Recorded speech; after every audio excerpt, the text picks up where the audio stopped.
अधिकरणवाचिनश्च, अधिकरणवाचिनः षष्ठी का एक वचन च अव्ययपदम। अनुवृत्ति आ रही इसमें तस्य और षष्ठी की।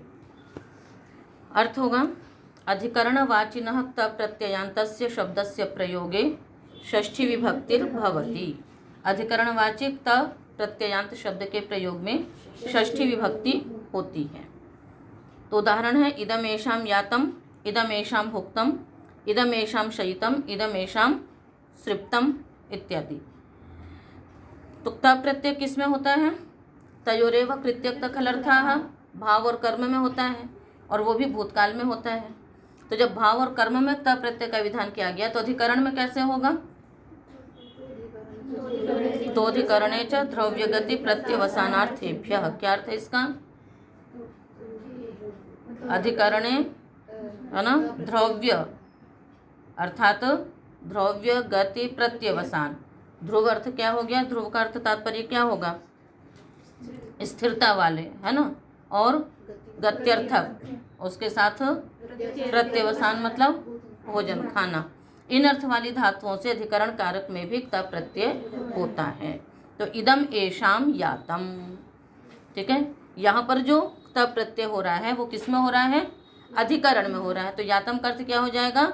जाने का स्थान, ठीक है ना, जाने का स्थान, जाने का मार्ग। इदम एषाम भुक्तम, ठीक है, ये इनके या आपके जाने का, खाने का स्थान। तो जो स्थान है वो क्या है? अधिकरण है। स्थान क्या है? अधिकरण है। आसितम, आसितम मतलब बैठने का स्थान, ये ध्रुव अर्थ वाला हो गया।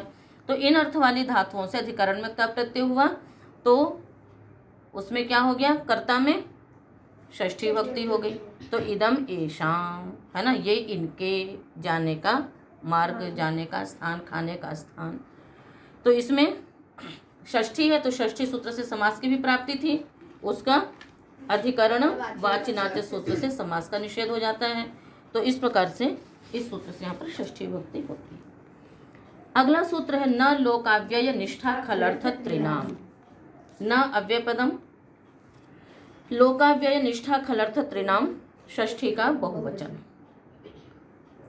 खलः अर्थः,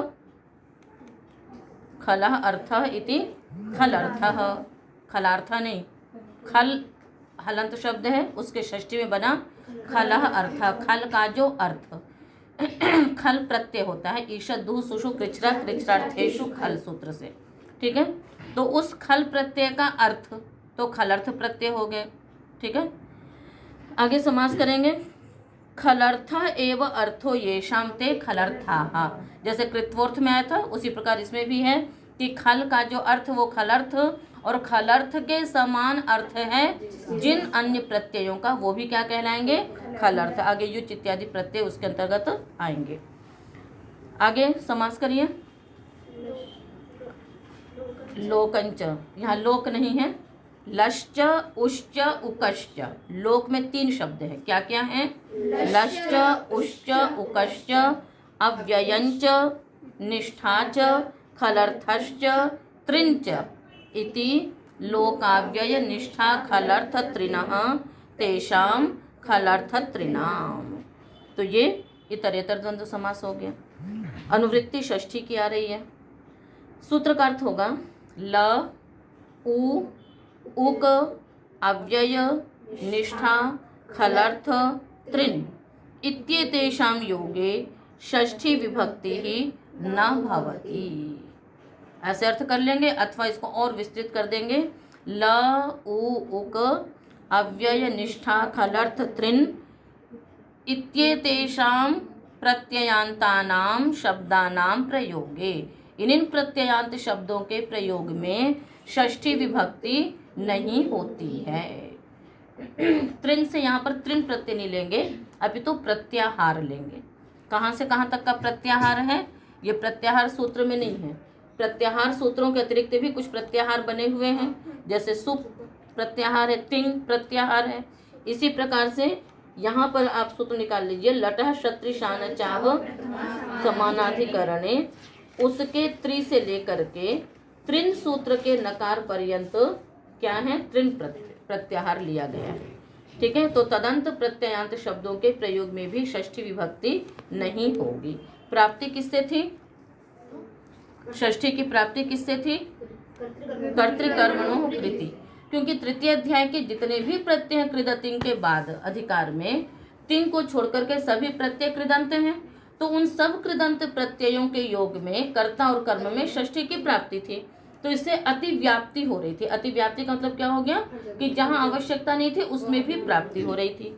तो उस अतिव्याप्ति को इस सूत्र ने क्या किया? निषेध किया। यानी ये उसका अपवाद है कि ठीक है, कृदंत शब्दों के योग में कर्ता कर्म में षष्ठी होती है, किंतु यदि ल, उ, उक, आगे अव्यय, निष्ठा, खलर्थ प्रत्यय, तृण प्रत्याहार के अंतर्गत आए हुए प्रत्ययांत शब्द होंगे तो उनके प्रयोग में षष्ठी विभक्ति नहीं होगी।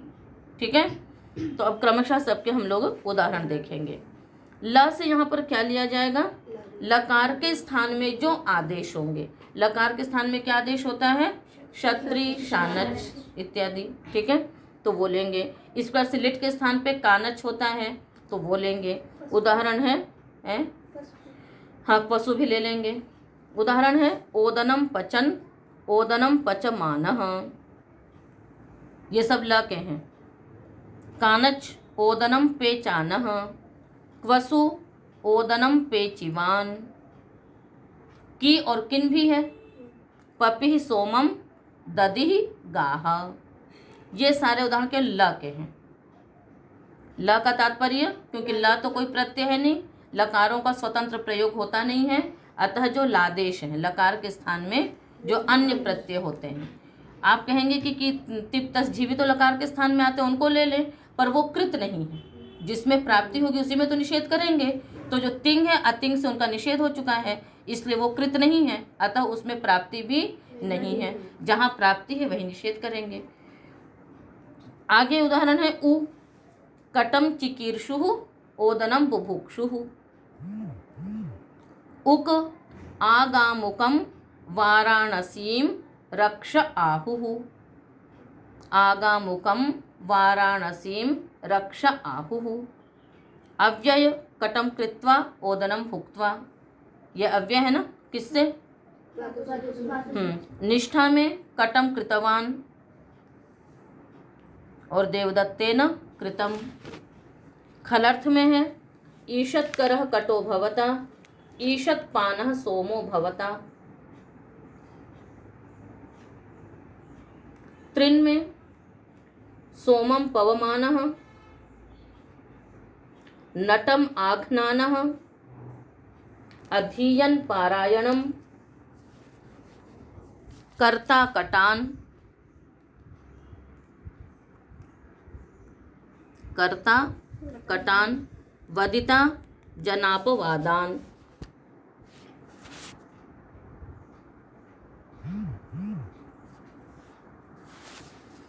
ठीक है, तो अब सबकी थोड़ी सिद्धियां पहले देखनी होंगी।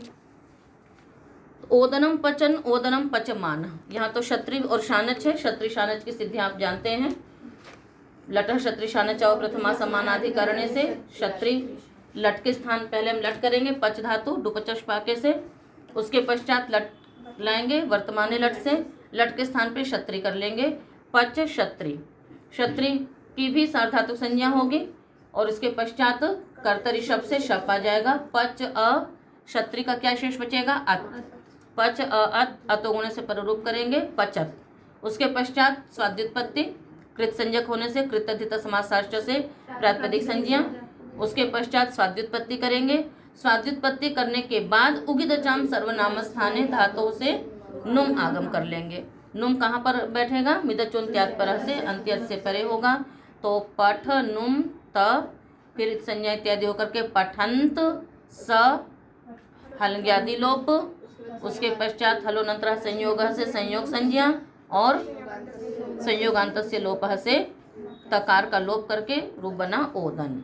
अब पचन, उदाहरण है पूरा ओदनम पचन, चावल को पकाता हुआ। यहाँ कर्म में षष्ठी की प्राप्ति है, किंतु ये लकार के स्थान पे हुआ है, अतः यहाँ षष्ठी न हो करके द्वितीया ही रही, तो ओदनम पचन। पचमान में क्या मुख्य सूत्र लगता है?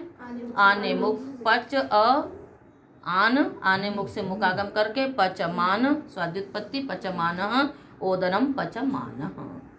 आगे है कानच प्रत्यय, पेचान। पच धातु है,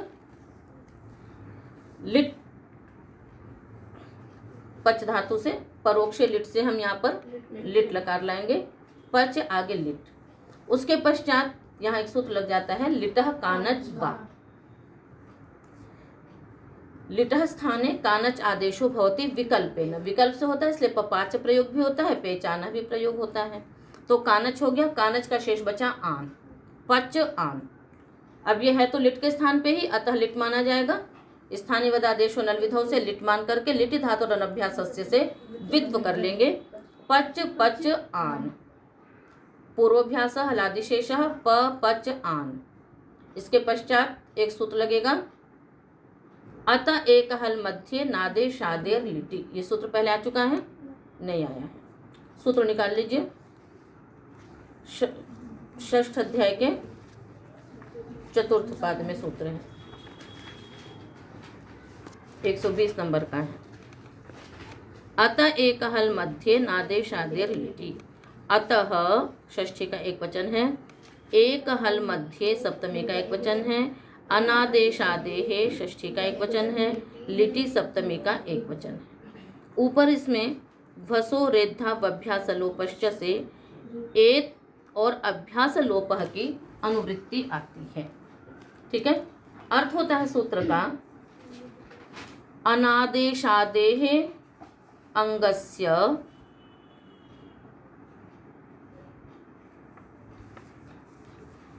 असहाय हलो मध्ये यह अकारः तस्य एत्वं भवति,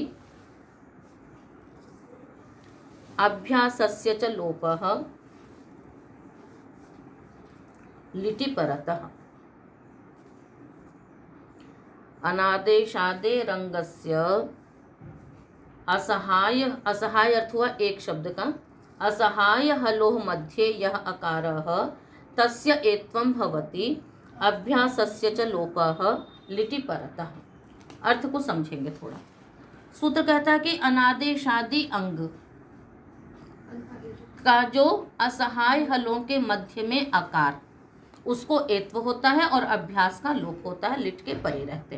कानच लिट के स्थान पर होता है, वो लिट माना जा रहा है, लिट के परे रहते सारे कार्य हो रहे हैं। अनादेशादि अंग, जैसे पच धातु है तो पच को कोई आदेश नहीं हुआ है।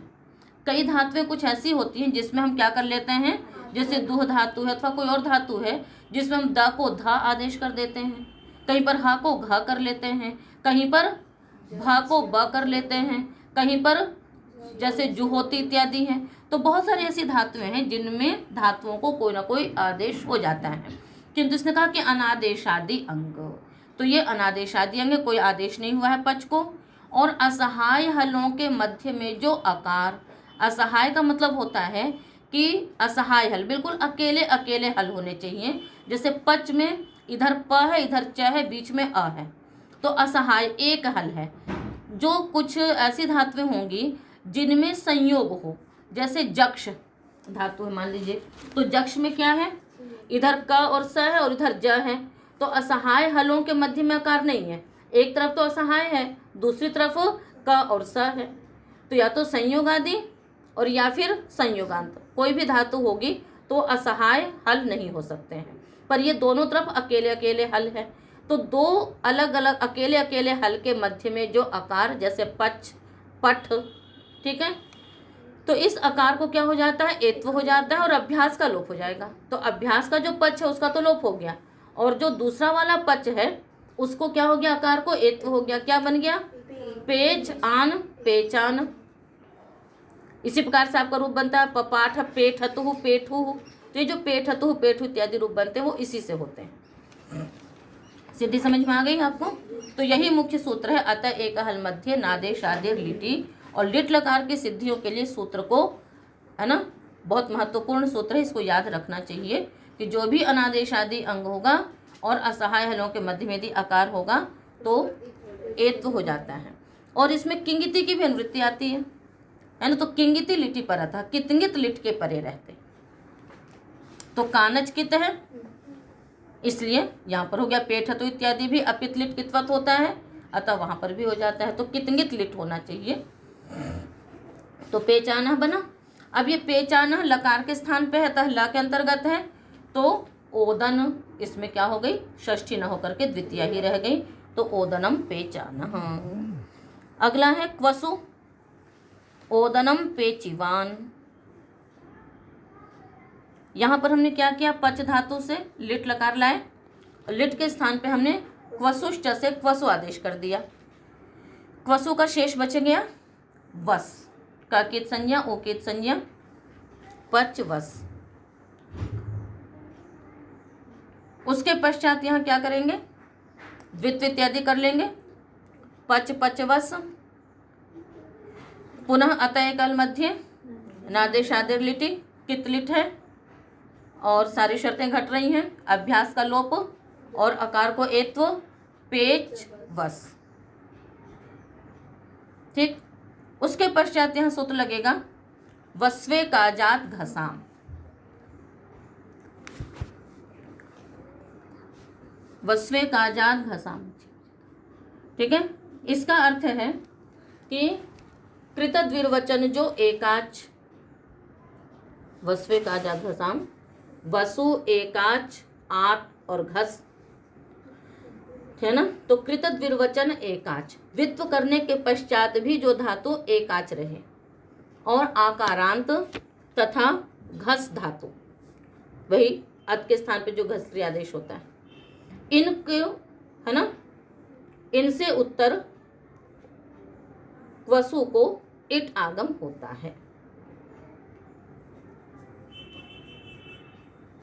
तो यहां पर आपको एक बात ध्यान देनी है, आकारांत तो है ही, जब भी आप क्वसु रखेंगे तो क्वसु लिट के स्थान पे होगा तो द्वित्व हो जाएगा, और जो द्वित्व हो जाएगा तो कभी भी धातु एकाच रहेगी नहीं, ठीक है। इसलिए यहाँ पर, और फिर कृतद्विर्वचन एकाच, द्वित्व करने के पश्चात भी धातु एकाच होगी। कब होगी, जब अभ्यास का लोप हो गया। अभ्यास का क्या हो गया, लोप हो गया, तो क्या रह गया, एत्व करके पेच, एक ही अच है। तो ऐसे स्थानों के लिए ये सूत्र बना है, इसमें एकाच ग्रहण किया गया है कि द्वित्व करने के पश्चात भी जो एकाच रहे वहीं पर ही वसु को इटागम होगा। तो इटागम हो गया तो पेच ई वस, पेचिवस बन गया। अब स्वाद्युत्पत्ति कर लीजिए, कृत संज्ञक होने के कारण से स्वाद्युत्पत्ति हुई, और उसके पश्चात नुमागम होगा। उससे पहले दीर्घ करेंगे, किससे दीर्घ करेंगे, अत्वसंतस्य चा धातु से दीर्घ करेंगे, अत्वंतस्य संतस्य धातु वर्जितस्य, है ना, उपधायाः दीर्घो भवति, धातु को छोड़ करके, मतलब धातु नहीं होनी चाहिए, कोई ऐसी धातु भी तो हो सकती है ना अस अंत वाली, इसलिए उनको छोड़ करके कह दिया है। तो दीर्घ हो जाता है, कब दीर्घ होता है, हाँ, समुद्धि भिन्न सर्वनाम स्थान के परे रहते। तो पहले हम दीर्घ कर लेंगे, यदि हम पहले नुम आगम करेंगे तो असंत नहीं मिलेगा, इसलिए हम पहले दीर्घ करके पेचिवास बना लेंगे, और जब पेचिवास बन गया अब इसके पश्चात उगिदचाम से नुमागम कर लेंगे, तो फिर पेचिवांस बना, और फिर हल्ग्यादि लोप करेंगे और संयोगांत लोप करके पेचिवान। बात समझ में आई। तो जहाँ पर भी अत अथवा अस अंत वाले शब्दों को जब दीर्घ करना होगा तो नुम आगम करने से पहले दीर्घ करेंगे, उसके पश्चात नुमागम करेंगे, इसको ध्यान में रखना होता है। तो पेचिवान बन गया, ओदनम पेचिवान, ओदनम में षष्ठी विभक्ति नहीं हुई, कर्म ही यानी द्वितीय ही रह गई। आगे है कि किन, पपी सोमम दधि गाहा, दोनों में एक ही उदाहरण बनते हैं। एक सूत्र है आद्रि गम हन जन किकिनौ लिट्य, इससे आकारांत धातुओं से की और किन प्रत्यय होता है और उसको लिट्वत अतिदेश हो जाता है, वो लिट्वत माने जाते हैं। तो पा धातु लीजिए, आकारांत धातु है, पा धातु से की प्रत्यय किया, की को लिट्वत मान लिया आपने। लिट्वत मानने से क्या हुआ,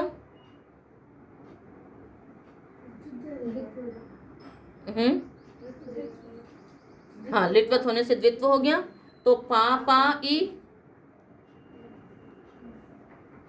उसके पश्चात पा पा ई, फिर आकार का लोप होगा, आ तो लोप टीचर से, और उधर अभ्यास संज्ञा पूर्वाभ्यास हलादिशेष क्या बन गया, ह्रस्व, तो पप ई पपी, आगे स्वादित्पत्ति करके पपी ही, और किन प्रत्यय करेंगे तो भी यही रूप बनेगा, पपी ही। दा धातु से क्या बन जाएगा, दधि ही। ठीक है, तो इस प्रकार से पपी दधि ये भी लकार के अंतर्गत आ गए। तो सोमम है ना, पपी ही यानी सोम को पिया, गाह दधि ही गायों को दिया। तो कर्म है, कर्तृकर्मणो कृति से षष्ठी की प्राप्ति थी, इसने निषेध कर दिया। तो इस प्रकार से सारे उदाहरण किसके हैं, केवल ल के उदाहरण हुए। अब इसके पश्चात आइए उ में है कटम चिकीर्षु ओदनम बुभुक्षु। चिकीर्षक की सिद्धि आप सबने पढ़ी थी, चिकीर्ष तक की सिद्धि आप जानते हैं। चिकीर्ष ये सनाद्यंत धातु बन चुकी, सूत्र लगेगा सनाशंस भिक्ष उ। सन्नंत आंग पूर्वक शंस और भिक्ष धातुओं से उ प्रत्यय होता है। तो यहाँ उ प्रत्यय हो गया सन्नंत होने से, चिकीर्ष उ, अतो लोप से आकार का लोप होगा, आर्ध धातु के परे रहते चिकीर्षु बन गया, उ के अंतर्गत हो गया ये, तो चिकीर्षु हो। तो कटम चिकीर्षु चटाई बनाने की इच्छा वाला। तो कटम क्या है, कर्म है, कर्म में षष्ठी की प्राप्ति थी, इसने निषेध कर दिया तो द्वितीय ही रह गई। ओदनम बुभुक्षु चावल खाने की इच्छा वाला, तो ओदनम बुभुक्षु। आ गया ये उक, आगामुकम वाराणसीम रक्ष आहु। सूत्र है लश पत पदस्था हन गम गम श्रीभ्य उकैन। इस सूत्र से यहाँ पर गम धातु से उकैन प्रत्यय किया, आंग पूर्वक गम धातु है, उससे उकैन प्रत्यय कर लिया, उकैन युक्त होने से वृद्धि हो गई, तो गाम हो गया आगाम उक आगामुकम। आगामुकम वाराणसीम रक्ष आहु। ठीक है ना, रक्षः मतलब जो राक्षस हैं वे मुक्ति की कामना से वाराणसी आने की इच्छा रखते हैं। ठीक है ना, ऐसा लोग कहते हैं। रक्षः आगामुकम वाराणसीम आहुहु। ये तो जो राक्षस लोग हैं वो भी जब मुक्ति की इच्छा होती है तो भी वाराणसी आना चाहते हैं, कि काश्याम मरणान मुक्ति कहा गया है कि काशी में मरने से मुक्ति मिलती है। तो पाप कितने भी कर लेंगे और मरने के लिए काशी में आएंगे ताकि मुक्ति मिल जाए। तो ये सामान्य लोगों की तो बात छोड़ दीजिए, राक्षस लोग भी मतलब ऐसा मानते हैं, ऐसा आहु लोग कहते हैं। उदाहरण आपका क्या है, आगामुकम। वाराणसी, वाराणसी को कहते हैं, तो वाराणसी कर्म है, तो भी यहाँ पर हो गया। आगे अव्यय, अव्यय की सिद्धि आप लोगों ने पढ़ी हुई है। ठीक है, तो यहाँ पर भी क्या होगा, कटम कृत्वा ओदनम भुक्त्वा, चटाई बनाकर चावल खाकर, यहाँ पर षष्ठी की प्राप्ति थी, इसने निषेध कर दिया, तो इसी प्रकार से रह गया। आगे है निष्ठा, कृतवान की सिद्धि आप सब जानते हैं, कृतम की सिद्धि जानते हैं। तो कटम, कटस्य कृतवान नहीं बना, कटम कृतवान, और देवदत्तेन कृतम ऐसा ही रहा। खल अर्थ में आ जाइए, ईशत करह कटो भवता, ईशत पानः सोमो भवता। एक सूत्र है ईशत दुह सुषु कृच्छ्रा कृच्छ्रार्थेषु खल। ईशत उपपद रहते, ईशत दुह सु इनके उपपद रहते, ईशत दुह सुषु कृच्छ्रा कृच्छ्रार्थेषु, कृच्छ्र और अकृच्छ्र अर्थ में क्या होता है, खल प्रत्यय होता है। तो ईशत करह, ठीक है ना, ईशत करह का मतलब क्या हो गया, ईशत करह कटो भवता, आपके लिए चटाई बनाना बहुत आसान है। क्या अर्थ है इसका, आपके द्वारा सोम पीना आसान है, आपके द्वारा चटाई बनाना आसान है। तो ईशत करह, ईशत ये अकृच्छ्र अर्थ में हो गया, कृच्छ्र मतलब कठिन, तो सरल है आपके लिए बनाना। ईशद उपपद रख करके क्री धातु से खल प्रत्यय कर दिया, खल का क्या शेष बचेगा, अ, तो ईशत क्री अ गुण कर लिया, तो ईशत कर अ ईशत कर बन गया। तो ईशत करह कटो भवता, तो ये जो खल प्रत्यय होता है तयोरेव कृत्य त खलर्थाः, ये भाव और कर्म में होगा, तो कर्म अभीत होगा, अतः कर्म में क्या हो जाएगी, प्रथमा विभक्ति, और कर्ता अनभित होगा, तो कर्ता में क्या हो जाएगी, तृतीया विभक्ति, इसलिए ईशत करह कटो भवता। बस समझ में आ गई। ईशत पानः सोमो भवता, खलर्थ प्रत्यय लेने हैं, एक सूत्र आतो युच। तो यहाँ पर भी ईषद दुह सु उपपद में होगा, कृच्र अकृच्र अर्थ होगा, तो आकारांत धातुओं से युच प्रत्यय हो जाएगा। तो खलर्थ प्रत्यय हो गया। खलर्थ क्या है? कृच्र और अकृच्र अर्थ। तो कृच्र और अकृच्र अर्थ में जो प्रत्यय होंगे वो खलर्थ प्रत्यय हो गए। तो आकारांत धातु से युच हुआ, यु को अन हो गया, पान अका सवर्ण दीर्घ पान, ईशत पानः सोमो भवता। तो ये भी खलर्थ प्रत्यय किसमें हुआ? कर्म में हुआ। तो कर्म अभित हुआ, अतः कर्म में द्वितीय न होकर के प्रथमा हो गई और भवता में तृतीया हो गई। आगे है तृण। तृण के अंतर्गत भी कई सारे प्रत्यय हैं, क्योंकि तृण प्रत्याहार ग्रहण है। सबसे पहला उदाहरण है सोमम पवमानः। तो पवमानः में यहाँ पर प्रत्यय होता है पूंग यजोह शानन। पूंग यजोह शानन। तो यहाँ पर पूंग तथा यज धातु से शानन प्रत्यय होता है वर्तमान काल में। तो पूंग की संज्ञा पू, आगे शानन। शानन का क्या शेष बचेगा? आन। सोम को पवित्र करते हुए, ये अर्थ है। नटम आघ्नाना, नट को मारता हुआ। तो पहले हम पवमाना की सिद्धि कर लें। पू आगे आन, ये भी शीत है, अतः साधातुक संज्ञा होगी। तो कर्तरी शब्द से शप आ जाएगा। पू गुण करेंगे, पो एच ओ वाय वा पव।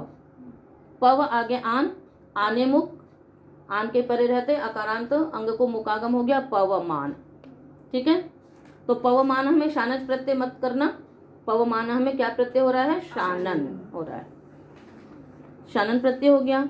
आघ्नान, अगला के तो यहाँ पर क्या हो गया? सोमम में षष्ठी न होकर के द्वितीय ही रह गई, तो सोमम पवमान। नटम आघ्नानः, आंग पूर्वक हन धातु। सूत्र है ताच्छिल्य वयोवचन शक्तिषु चानश। ताच्छिल्य तत्स्वभावता, ये उसका स्वभाव है। वयोवचन, जिससे उसकी अवस्था द्योतित हो रही हो। शक्ति, ठीक है। ताच्छिल्य वयोवचन शक्ति, शक्तिषु मतलब उससे, मतलब उसमें शक्ति का प्रदर्शन जिससे हो रहा हो। तो इन अर्थों में किसी भी धातु से चानश प्रत्यय हो जाता है। तो नटम आघ्नान, नट को मारता हुआ, तो ये शक्ति प्रदर्शन है। तो इस रूप में यहाँ पर आंग पूर्वक हन धातु से क्या प्रत्यय हो गया? चानश। आहन चानश। चानश का क्या शेष बचा? आन। ये भी शीत है, अपित सार्धातु इंगितवत होगा। तो गम हन जनक हन घसाम लोप किंगित्य नंगी से उपधा का लोप हो गया, आहन बन गया। उसके पश्चात हो हंते रणन्येषु से हकार के सूत्र पढ़े हुए हैं। हो हंते रणन्येषु, तो हंती के हकार को घकारादेश हुआ। आघ, आघ्न, आन, आघ्नान बन गया। अब उसके पश्चात स्वाद्युत्पत्ति कर लीजिए, आघ्नान हो गया। तो नटम आघ्नान। अब यहाँ पर भी क्या हो गया? आघ्नान, ये कृदंत है, षष्ठी की प्राप्ति थी, नट को मारता हुआ। यहाँ पर इसने क्या कर दिया? निषेध कर दिया। अतः यहाँ पर षष्ठी विभक्ति नहीं हुई, तो क्या विभक्ति हुई? द्वितीय ही रह गई कर्म में। तो नटम आघ्नान। अगला है अधीयन पारायणम। अधीयन इंगधार्यो शत्र कृच्छ्रिणी। अधिपूर्वक इंग धातु से क्षत्रि प्रत्यय किया हमने इस सूत्र से। क्षत्रि का बचा अत, ठीक है। आधि क्षत्रि, फिर शित होने से शप आएगा। अदादिगण की धातु होने से शप का लुक हो जाएगा। तो आधि अत, पुनः यहाँ पर यणादेश हो जाएगा। एर अनेकाचो संयोग पूर्वस्य से।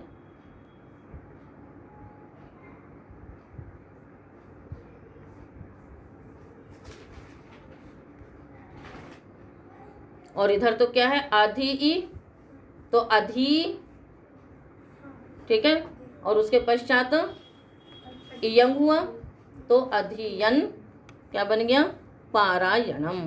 पारायण को पढ़ता हुआ, पारायण को पढ़ता हुआ। आगे है कर्ता कटान, चटाई को बनाने वाला। यहाँ पर तृण सूत्र से तृण प्रत्यय हुआ। शेष सिद्धि उसी प्रकार से रिदुषणस पुरुदंसो नेह सामच, उससे यहाँ पर अनंग इत्यादि आदेश होकर के क्या बन जाएगा? कर्ता कटान।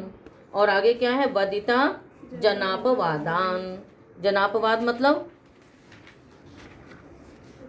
जनापवाद मतलब किंवदंतियां। जनापवाद का मतलब क्या होता है, किंवदंतियां, है ना। तो किंवदंतियों को बोलता हुआ, किंवदंतियों को बोलता हुआ। तो इस प्रकार से त्रिन के अंतर्गत ये सारे प्रत्यय आए आपके। तो इन सब में क्या हो गया, षष्ठी विभक्ति नहीं हुई, अपितु द्वितीय विभक्ति ही रह गई। ठीक है,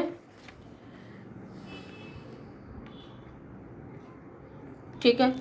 तो ये सारे उदाहरण इस सूत्र के थे कि कर्तृकर्मणु कृति सूत्र से जो अतिव्याप्ति हो रही थी, इसने कहा कि ये सब भी कृदंत हैं, इनके योग में षष्ठी विभक्ति नहीं होगी। अतः क्या हो गई, जहाँ जो प्राप्त थी, प्रायः करके सब कर्म के उदाहरण थे, अतः सर्वत्र ही यहाँ पर द्वितीय विभक्ति हुई। तो इस प्रकार से इस सूत्र में बहुत सारे उदाहरण हैं। और प्रथमा वृत्ति में भी, अभी आपको वैसे तो सिद्धियाँ बता दी हैं, किंतु प्रथमा वृत्ति में भी तत्त स्थानों में उन सिद्धियों को आप लोग निकाल करके देख सकते हैं। ठीक है, तो न लोका व्यनिष्ठा खलर्थ त्रिनाम। अब आगे इसने तो निषेध कर दिया, आगे अभी एक दो सूत्र और हैं। अकेनोर भविष्यदा धमर्ण्ययो। अकेनो षष्ठी का द्विवचन, भविष्यदा धमर्ण्ययो सप्तमी का द्विवचन। अकश्च इंच इति अकेनौ।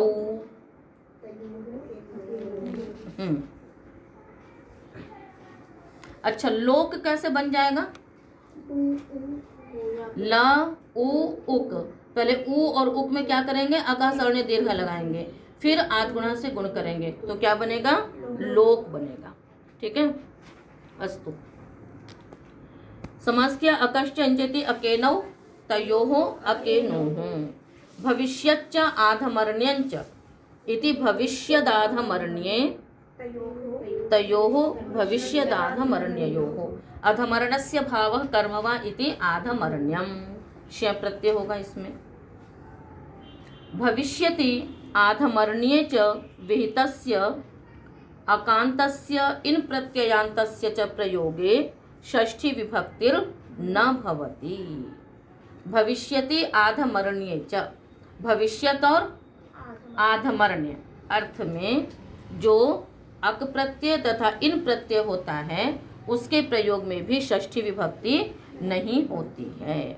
उदाहरण है, कटम कारको व्रजति, ओदनम भोजको व्रजति।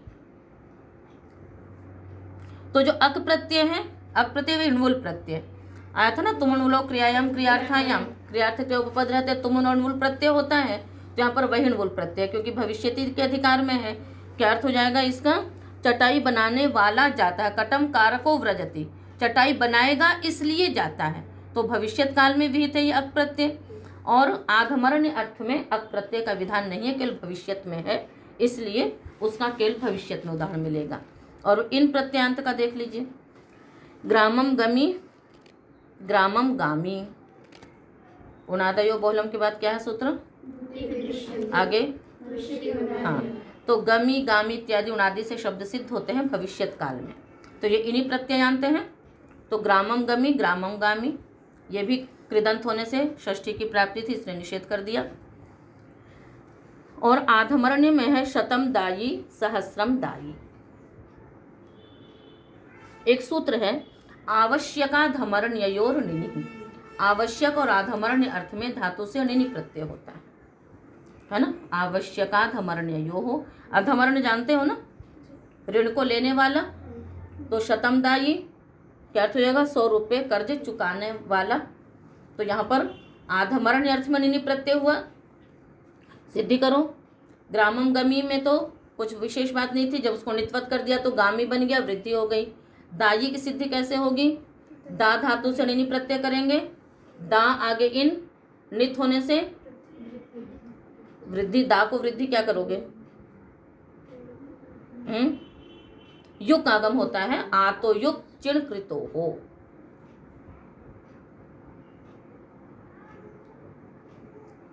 ठीक है, नितुनित कृत प्रत्यय परे हो तो क्या हो जाता है, आकारांत अंगों को युक आगम हो जाता है। तो आकारांत है दा, उसको युक हो गया तो दाय ई, दायिन बना। फिर वही शौच सूत्र से दीर्घ करके दायी, तो शतम दायी, सहस्रम दायी। तो ग्रामम गमी, ग्रामम गामी भविष्यत के उदाहरण थे इन्हीं प्रत्ययांत के। शतम दायी, सहस्रम दायी किसका उदाहरण है, आधमरण्य का, है ना, इन्हीं का।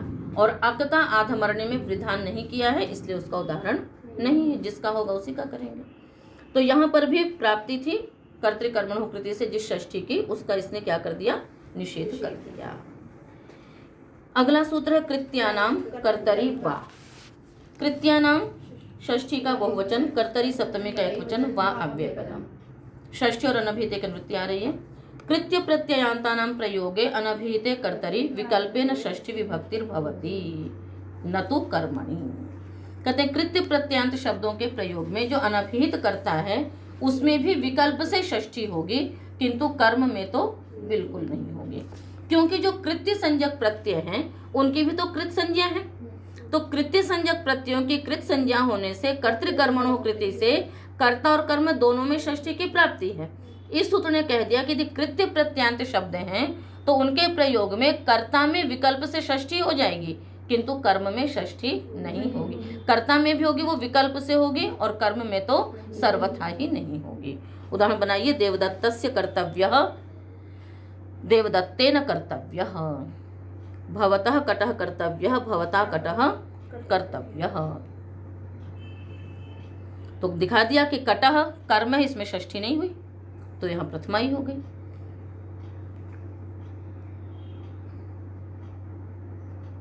और कर्तृकर्णो तृतीया से तृतीया भी हो गई, जब कर्ता में जिस पक्ष में नहीं होगा उस पक्ष में। तुल्यार्थे रतुलोपमाभ्याम तृतीयान्यतरस्यां। तुल्यार्थे ही तृतीया का बहुवचन, अतुलोपमाभ्याम तृतीया का द्विवचन, तृतीया प्रथमा का एक वचन, अन्यतरस्याम अव्ययपदम। तुल्य अर्थो येषां ते तुल्यार्थाः तैहि तुल्यार्थैहि। तुल्य अर्थ है जिनका, वो हो गया तुल्यार्थ। तुला च उपमा च इति तुलोपमे, है ना, न तुलोपमे अतुलोपमे ताभ्याम अतुलोपमाभ्याम।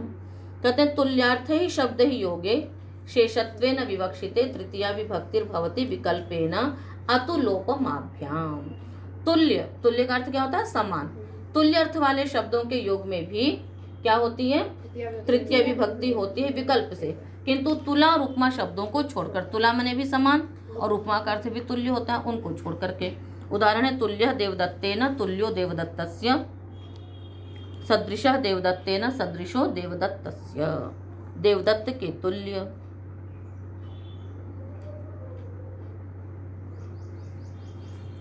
इसका अर्थ क्या हो जाएगा, देवदत्तस्य कर्तव्यः देवदत्तेन कर्तव्यः, देवदत्त के द्वारा करने योग्य। भवता कटः कर्तव्य, आपके द्वारा चटाई बनानी चाहिए। तो ये बताओ कि ये जो अर्थ हो जाता है कि ये योग्य अर्थ जो आ जाता है ना, कर्तव्य करना चाहिए, ये अर्थ क्यों आ जाता है। एक सूत्र है अर्हे कृत्य त्रिचश्च, कि कृत्य और त्रिच प्रत्यय अर्ह अर्थ में होता है। अर्ह मतलब योग्यता, कहते हैं पातव्यम पीने योग्य, कर्तव्यम करने योग्य। तो ये जो अर्थ आता है वो इस सूत्र के कारण से आता है। याद रखेंगे या भूल जाएंगे, बड़ी बात। चतुर्थी चाशिष्यायुष्य मद्र भद्र कुशल थही तही, करें या छोड़ दें, छोड़ दें, नहीं। चतुर्थी प्रथमा का एक वचन, च अव्ययपदम, आशीषी सप्तमी का एक वचन, आयुष्य मद्र भद्र कुशल सुखार्थ हितैहि बहुवचन। आयुष्यंच भद्रंच कुशलंच सुखंच अर्थश्च हितंच इति आयुष्य मद्र भद्र कुशल सुखार्थ हितानि तैहि हितैहि। अर्थ करेंगे, अनुवृत्ति षष्ठी शेषे अन्यतरस्याम। अर्थ करिए, आशीषि गम्यमानायाम आयुष्य मद्र भद्र कुशल सुख अर्थ हित इत्येतैहि शब्दैहि योगे शेषत्वेन विवक्षिते चतुर्थी विभक्तिर्भवति विकल्पेन षष्ठी च। आशीर्वाद अर्थ गम्यमान हो तो इन अर्थों, है ना, इन शब्दों के प्रयोग में क्या होती है, षष्ठी विभक्ति, चतुर्थी विभक्ति होती है, विकल्प से षष्ठी भी होती है।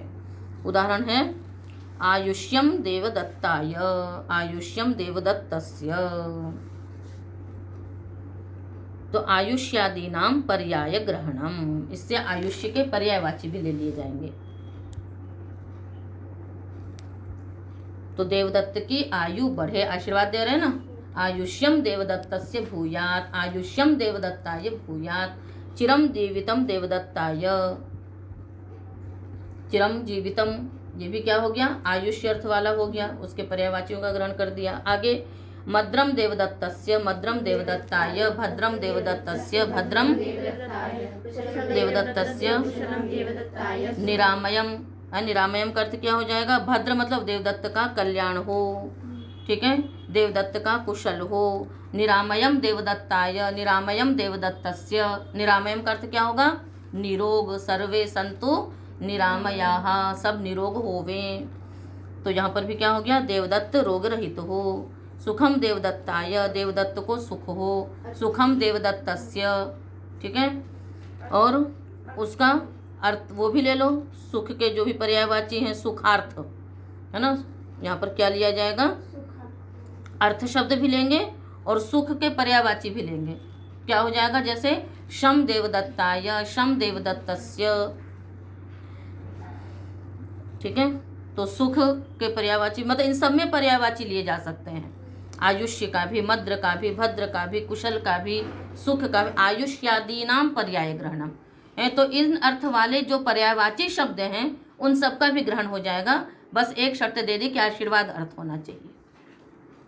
अर्थः देवदत्ताय, अर्थः देवदत्तस्य, क्या अर्थ हो जाएगा, देवदत्त का प्रयोजन सिद्ध हो, अर्थ मतलब प्रयोजन, तो देवदत्त का प्रयोजन सिद्ध हो। हितम देवदत्ताय, हितम देवदत्तस्य, देवदत्त का हित हो। पथ्यम देवदत्ताय, पथ्यम देवदत्तस्य, इसका भी अर्थ है हित, तो देवदत्त का हित हो। तो इस प्रकार से आशीर्वाद गम्यमान होने पर, है ना, इन अर्थों से, इन शब्दों के प्रयोग में चतुर्थी और षष्ठी विभक्ति हो गई, है ना। तो युष्माकम हितम भूयात्, युष्माकम शम भूयात्, और चतुर्थी में क्या हो जाएगा, युष्मभ्यम हितम भूयात्, शम भूयात्, मद्रम भूयात्, है ना। तो तृतीय पाद की समाप्ति में भी महर्षि पाणिनि ने आशीर्वादात्मक सूत्र दे दिया, तो तृतीय पाद समाप्त हुआ। इसी के साथ साथ विभक्ति प्रकरण भी समाप्त हुआ। तो कारक प्रकरण प्रथम अध्याय के चतुर्थ पाद में था, उसका आप सबने अध्ययन किया, और उसके बाद विभक्ति प्रकरण द्वितीय अध्याय के तृतीय पाद में, जिसमें सभी विभक्तियाँ आपने पढ़ ली। षष्ठी विभक्ति जो है वो, उसमें षष्ठी विभक्ति का विधान भी बहुत है और षष्ठी विभक्ति का निषेध भी बहुतों में किया गया है, इसलिए सबसे अंत में षष्ठी विभक्ति को रखा गया। समास प्रकरण में भी सबसे अंत में षष्ठी तत्पुरुष रखा था, क्योंकि वहाँ पर भी निषेध भी बहुत हैं और विधान भी बहुत हैं। तो इस प्रकार से यह आपका विभक्ति प्रकरण समाप्त हुआ। साथ ही साथ तृतीय पाद भी समाप्त हुआ, जिसमें आयुष्य, मद्र, भद्र, कुशल, सुख, अर्थ, हित और मंगल की कामना की गई। तो आज इतना ही, आगे का पाठ आगे के